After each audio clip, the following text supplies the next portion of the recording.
సుమన్ టీవీలో మీ business promotions కోసం ఈ కింది నెంబర్ను సంప్రదించగలరు.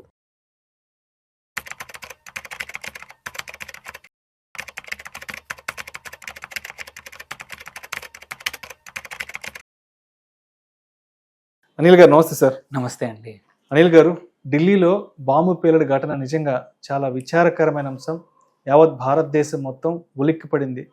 దాదాపు 10 సంవత్సరాల తర్వాత ఇలాంటి ఘటన జరగడం అనేది నిజంగా చాలా బాధపడాల్సిన విషయం. అయితే ఈ యొక్క బాంబు పేలుడు అంశాన్ని స్టాక్ మార్కెట్స్ మాత్రం చాలా పాజిటివ్గా తీసుకున్నాయండి సార్. ఒక ఆర్టికల్ చదివాను, బాంబు పేలుడు ఘటన తర్వాత స్టాక్ మార్కెట్లో ఉన్న కొన్ని డిఫెన్స్ స్టాక్స్ అయితే మాత్రం చాలా పాజిటివ్గా ర్యాలీ తీసుకున్నాయంట. ఏంటి అసలు ఏ స్టాక్స్ పాజిటివ్గా ర్యాలీ తీసుకున్నాయి? అండ్ అంటే ఈ వార్తల్లో నిజమెంత ఏంటి అసలు? నిజమనే, కానీ ఫస్ట్ థింగ్ ఏంటంటే మీరు అన్నట్టు ఇది దురదృష్టకరం. ఇన్ని రోజుల తర్వాత ఇంత కంట్రోల్ చేస్తున్న ఏజెన్సీస్ అన్నీ కూడా, సెక్యూరిటీ ఏజెన్సీస్ ఇంత కంట్రోల్ చేస్తున్నా కూడా ఒకటి తప్పించుకుని ఒక్కరు మాత్రం నిన్న అంతకుముందు రోజు దొరికినారు. ఇతను ఒక్కడు దొరకకుండా తప్పించుకోవడానికి వీటితో బాంబ్ మెటీరియల్స్ ఏవైతే ఉన్నాయో దాంతో ఈ బాంబు తయారు చేశాడు.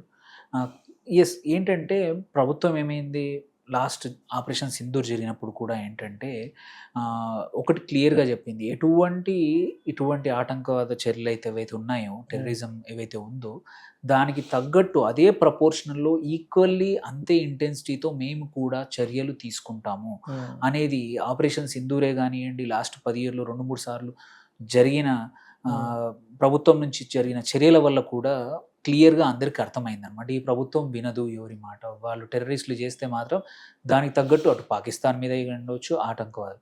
అలాంటప్పుడు ఏంటంటే కంపల్సరీ డిఫెన్స్ అనేది స్పెండింగ్ జనరల్గా ఎక్కువగా ఉంటుంది. అంటే యాక్చువల్లీ ఇది నెగిటివ్గా చూడడం కన్నా ఒక రకంగా ప్రభుత్వం మీద నమ్మకం.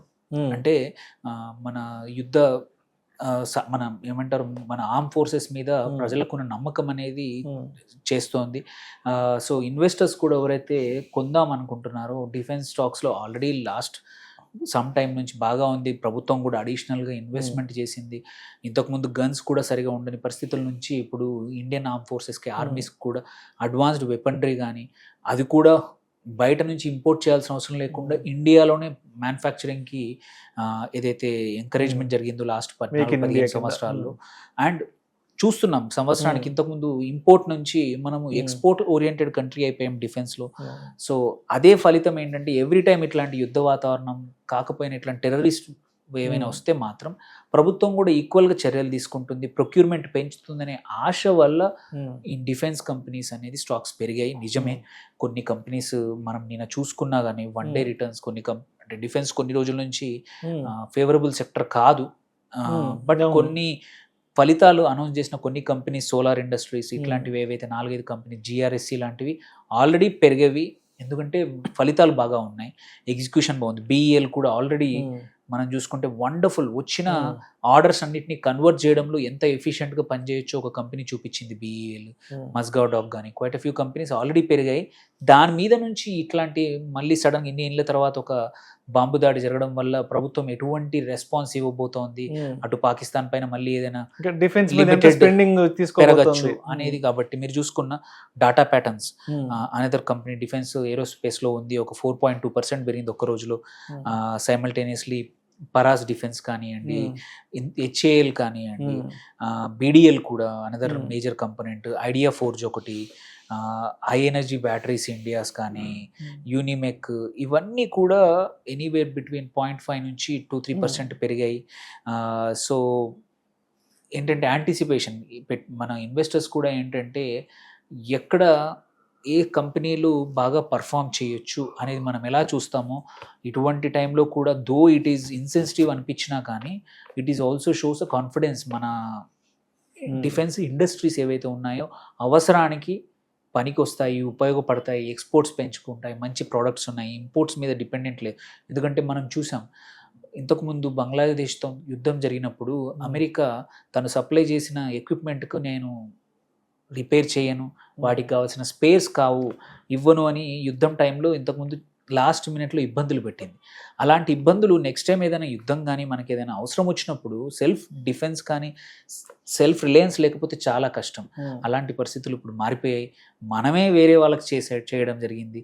And quite a few customisations కూడా. ఎగ్జాంపుల్ మనం రష్యన్వి ఎక్విప్మెంట్ ఏవైతే తీసుకున్నామో మన Indian companies, multiple listed Indian companies కూడా వాటిని ఇండియనైజ్ చేసింది. ఇది మన ఏవైతే మిసైల్స్లో కూడా జనరల్గా ఏంటి, వాళ్ళు ఇచ్చిన డిఫెన్స్ సిస్టమ్స్ని యాజ్ ఇట్ ఈజ్ యూజ్ చేయకుండా మన ఓల్డ్ లెగసీ సిస్టమ్స్ ఏ ఉన్నాయో వాటిని ఇంటిగ్రేట్ చేసి అంతా కలిపి కస్టమైజ్ సొల్యూషన్ మన వాళ్ళు తయారు చేసి పెట్టుకున్నారు. బికాస్ ఆఫ్ మన డిఫెన్స్ కంపెనీస్ యొక్క కేపబిలిటీస్ పెరిగాయి. మీరు చూసుకున్న Hyderabad is one of the defence aeronauticals కానీ ఇవి రెండింటికి కూడా ఒక హబ్ తయారైంది. సో చాలా కంపెనీస్ లిస్టింగ్ రాబోతూ ఉన్నాయి. వచ్చిన కంపెనీస్ కూడా పర్ఫామ్ చేయడం అనేది ఇట్స్ అ గుడ్ థింగ్. ఇది ఇన్ టర్మ్స్ ఆఫ్ ఇన్వెస్టర్స్ కూడా మన కేపబిలిటీస్ నమ్మడం అనేది. ఇంకో వైపు నుంచి చూస్తే ఏంటంటే ఇన్సెన్సిటివ్ అనిపిస్తుంది. ఇట్లాంటి బాంబుల టైంలో మనుషులు చనిపోయినప్పుడు మనము ఇట్లాంటి స్టాక్స్ బాగా పర్ఫామ్ చేయని ఇన్సెన్సిటివ్ అనిపించినా, బట్ రియాలిటీ అదే. India is now self reliant and డిఫెన్స్లో కూడా స్ట్రాంగ్ ఉన్నాము.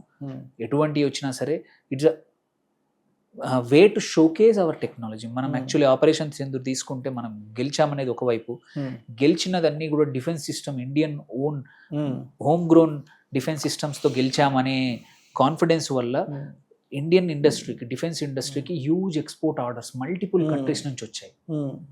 ఎందుకంటే మనము ఒక ఎక్విప్మెంట్ తయారు చేసాము, ఒక ఫైటింగ్, ఒక మిసైల్ తయారు చేసాము, ఒక సిస్టమ్ తయారు చేసామంటే అది బ్యాటిల్ రెడీ ఎప్పుడు చూపించలేదు అనుకోండి, ఎలా తెలుస్తుంది? అమెరికా కానీ రష్యా కానీ వాటి ఓన్ డిఫెన్స్ కాంపోనెంట్స్ అన్నిటిని కూడా వాటి డిఫరెంట్ ఎటువంటి యుద్ధాలు అయితే ఉన్నాయో వాటిలో పరీక్షించి చూపించారు.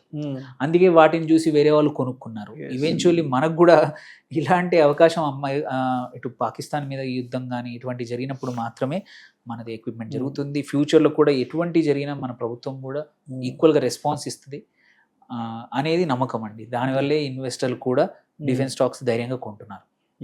సో అంటే మొత్తానికి ఇది అంటే మనం వార్తాపరంగా చూస్తే, న్యూస్ పరంగా చూస్తే విచారకరమైన వార్త. బట్ మార్కెట్లో వెళ్ళిన సంకేతం ఏంటంటే మళ్ళా ఏదైనా డిఫెన్స్కి సంబంధించి గవర్నమెంట్ ఏదైనా కొత్త ఏదైనా స్టేట్మెంట్ చేయొచ్చు, ఏదైనా కొత్త వ్యాఖ్యలు చేయొచ్చు. సో దీని ద్వారా డిఫెన్స్ స్టాక్స్లో ఏదైనా ర్యాలీ వచ్చే అవకాశం ఉందన్న నేపథ్యంలో ర్యాలీ అయితే రావడం జరిగింది. అదొకటి జరిగింది. ఇంకొక ఇంపార్టెంట్ ఇండికేషన్ ఏంటంటే ఇండియన్ మార్కెట్స్ ఒక బాంబు దాడియో ఇంకేదో వల్ల వీక్ అవుతాయి అనేది మాత్రం కాదు. We are much bigger market. ఏదో ఒక వార్త ద్వారా ఇండియన్ మార్కెట్స్ని కదిలించడం, మన కాన్ఫిడెన్స్ పొడగొట్టడం అనేది పాసిబుల్ కానిది కూడా దీని యొక్క ఇంకొక సంకేతం. సారాంశం. Thank you sir. Thank you so much Anil garu. Thank you.